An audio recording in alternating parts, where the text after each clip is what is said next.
ರವಿರಾಜ್ ಮತ್ತು ಸೂರಜ್ ಅಂತೇಳಿ ಅವ್ರು ಬಾಟ್ಲಿ ಬಿಸಾಡುವಾಗ ಇವರು ಹೋಗಿ ಅವರ ಹತ್ರ ಯಾರೋ ಒಬ್ಬ ಹುಡುಗ ಇದ್ದ ಇಲ್ಲಿ ಸುಚ್ಚೇತಿಯನ ಒಬ್ಬ ಹುಡುಗ ಅವನಿಗೆ ಹೇಳಿದೆ ಯಾಕೆ ನೀವು ಬಿಸಾಡಿದ ಅಂತ ಕೇಳುವಾಗ ಇನ್ನು ತಂದೆಯ ಮನೆ ಹಾಗೆಲ್ಲ ಕೇಳ್ದಾಗ್ತಿ ಹಾಗೆ ಅವರು ಅಲ್ಲಿ ಹೋಗಿ ಮಾತಾಡುವಾಗ ಅವರ ಮೇಲೆ ಚೂರಿ ಹಾಕಿದ್ದಾರೆ ಸರ್. ಒಬ್ಬರೇ ಇರೋದು ಸರ್, ಅವರ ಆಧಾರ ಅಂದರೆ ಅವರೊಬ್ಬರೇ ಇರೋದು. ಅವರಿಗೆ ಮನೆಯವರಿಗೆ ಒಂದು ತಂಗಿ ಮತ್ತು ಒಂದು ತಮ್ಮ ಇದ್ದಾರೆ ಅಷ್ಟೇ.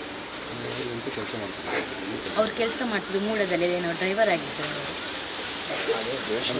ಇಲ್ಲ ಎಂತ ಕೊಡಿ ಇರಲಿಲ್ಲ ಸರ್. ಲಾಸ್ಟ್ ಅವತ್ತು ಎಲೆಕ್ಷನ್ ಟೈಮಲ್ಲಿ ಅರುಣ್ ಗಟ್ಟಿ ಅಂತ ನನ್ನ ಹಸ್ಬೆಂಡ್ ಅವರು, ನಾವು ಎಲೆಕ್ಷನ್ ಇಂಥ ಸಮಯದಲ್ಲಿ ಅವರಿಗೆ ಕೂಡ ಈ ರೀತಿಯಾಗಿ ಮಾಡಿದ್ದಾನೆ, ಅವನು ಅಲ್ಲೇ ಮಾಡಿದ್ದಾನೆ. ಆದರೆ ನಾವು ಬೇಡ ಲೀಗಲ್ ಆಗಿ ಹೋಗುವ ಅಂತೇಳಿ ಅದರ ಬಗ್ಗೆ ಅಷ್ಟಿದು ಮಾಡಲಿಲ್ಲ, ಅದನ್ನೆಲ್ಲ ಬಿಟ್ಬಿಟ್ಟೆವು. ಇನ್ನಾದರೂ ಸರಿಯಾಗಲಿ ಅಂತ ಆದರೆ ಪುನಃ ಅವನು ಈಗೇನೇ ಮಾಡ್ತಾಯಿದ್ದಾನೆ. ಇದಕ್ಕೆ ಬಗ್ಗೆ ನೀವು ಒಳ್ಳೆಯ ಒಂದು ತನಿಖೆಯನ್ನು ಮಾಡಿ ಅವರಿಗೆ ಒಳ್ಳೆಯ ಕಾನೂನು ಕ್ರಮದಲ್ಲಿ ಒಳ್ಳೆಯ ಶಿಕ್ಷೆ ಕೊಡಬೇಕು ಸರ್. ಬಿಡುವಂಥ ಪ್ರಶ್ನೆ ಇಲ್ಲ ಅವರನ್ನು. ಇಲ್ಲ, ರೆಗ್ಯುಲರ್ ಆಗಿ ಬರೋದಿಲ್ಲ, ಇದು ಅವರದೇ ಒಟ್ಟಾರ. ಇಲ್ಲಿ ಪಲ್ಲ ಅಂತ ಹೇಳಿದರೆ ಇಲ್ಲಿಯ ಸಾರ್ವಜನಿಕರೇ ಬರೋದು ಅಷ್ಟೇ, ಯಾವಾಗಲೂ ಬರೋದಿಲ್ಲ. ಅವರು ಇಲ್ಲೇ ಇರ್ತಾರೆ ಸರ್, ಯಾವಾಗಲೂ ಕೂಡ ಬಿಯರ್ ಕುಡಿದಿಲ್ಲ ಇಲ್ಲಿ ಅವ್ರು ಬರೋದಿಲ್ಲ, ಯಾವಾಗಲೂ ಬರೋದಿಲ್ಲ ಇಲ್ಲಿ. ಅವರು ಇಲ್ಲಿ ಬರೋದಿಲ್ಲ, ಫಸ್ಟ್ ಟೈಮ್ ಬಂದದಷ್ಟೇ ನಿನ್ನೆ ಅವರು. ಇಲ್ಲಿ ಅವರು ಮಾತ್ರ ಇಲ್ಲಿ ಇರ್ತಾರೆ ಸರ್. ಇದು ಇರ್ತಾರೆ ಮನೆ ಅಂದರೆ ಎಂತ ಗೊತ್ತಾ ಸರ್, ಅವರಿಗೆ ಅವರ ಮಗಳಿಗೆ ಮದುವೆ ಮಾಡ್ತಾರೆ, ಸಣ್ಣ ಮನೆ ಅಲ್ವಾ, ಹಾಗೆ ಅವರು ಈ ಮನೆ ಶಿಫ್ಟ್ ಮಾಡಿ ಅಲ್ಲಿ ಕುತ್ಕೊಳ್ಳೋ ಅಂತೇಳಿ ನಾಳೆ ಹೋಗೋದಂತಿದ್ದಾರೆ ಅವರು. ಎಲ್ಲ ಶಿಫ್ಟ್ ಆಗಿದೆ, ಅವರು ಆಲ್ರೆಡಿ ಥಿಂಗ್ಸ್ ಎಲ್ಲ ಆಗಿದೆ, ಶಿಫ್ಟ್ ಆಗಿದೆ. ಮನೆಯಾಗಿ ಅಂದರೆ ಮೇಯ್ನಾಗಿ ಅವರೇ ದೊಡ್ಡ ಮಗ ಅವ್ರದ್ದು, ಮತ್ತೊಬ್ಬ ಸಣ್ಣ, ಅವನೇನು ಅಷ್ಟಿದಿಲ್ಲ ಅವ್ರದ್ದು. ಅವನು ಒಳ್ಳೇದು ನೋಡ್ತಿದ್ದ ಸರ್, ಮನೆಯಲ್ಲ ಅವನೇ ಆಧಾರ ಆಗ್ತಿದ್ದ. ತಂಗಿಯ ಮದುವೆ ಮಾಡಬೇಕಂತೇಳಿ ಅವನು ಈ ಊರು ಬಿಟ್ಟು ಬೇರೆ ಕಡೆ ಹೋಗುವ ಅಂದರೆ ಸಣ್ಣ ಮನೆ ಅಲ್ವಾ, ಆ ರೀತಿಯಾಗಿ ಅವರು ಯೋಚನೆ ಮಾಡ್ತಾರೆ.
ನಮ್ಮ ಉಳ್ಳಾಲ್ ಲಿಮಿಟಲ್ಲಿ ಸರಸ್ವತಿ ಕಾಲೋನಲ್ಲಿ ತಾವೀಗ ನೋಡ್ತಾ ಇದ್ದಾರೆ ಜಾಯ್ಲೆಂಟ್ ಸ್ಕೂಲ್ ಅಂತ ಇದೆ.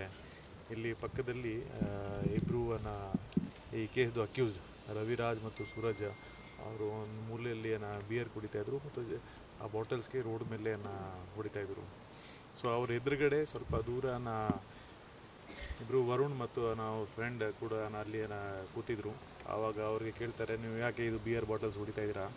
ಈ ಮಾತು ಮೇಲೆ ಸ್ವಲ್ಪ ಅವ್ರ ಮೇಲೆ ಮಧ್ಯದಲ್ಲಿ ಜಗಳ ಆಗ್ತದೆ. ವರುಣ್ಗೆ ಇವರು ಅಕ್ಯೂಸ್ಡ್ ಇಬ್ಬರು ಇದು ರವಿರಾಜ್ ಮತ್ತು ಸೂರಜ್ ಒಂದು ಸ್ಟೆಪ್ ಮಾಡ್ತಾರೆ ಚಾಕುವಿಂದ ಚೆಸ್ಟ್ ಹತ್ತಿರ. So then he runs towards his house. ಮಧ್ಯದಲ್ಲಿ ಅವನು ಬೀಳ್ತಾನೆ.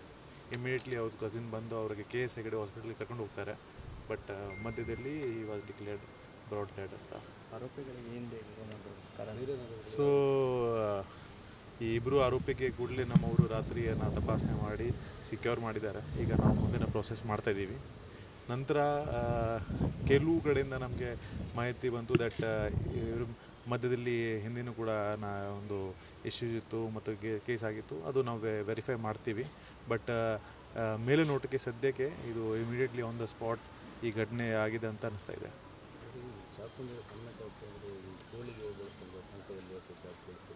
ಇದು ಹೇಳೋಕ್ಕಾಗಿ ನಾವು ತಪಾಸಣೆ ಮಾಡ್ತೀವಿ, ನೋಡೋಣ ಈಗ ಯಾವ ರೀತಿಯಾಗಿ. ನಮಗೆ ಚಾಕು ಸಿಕ್ಕಿದೆ, ಈಗ ಚಾಕು ಏನಕ್ಕೆ ಯೂಸ್ ಮಾಡ್ತಾಯಿದ್ರು ಮತ್ತು ಏನಿದೆ ಅದು ಸ್ವಲ್ಪ ವೆರಿಫೈ ಮಾಡ್ತೀವಿ.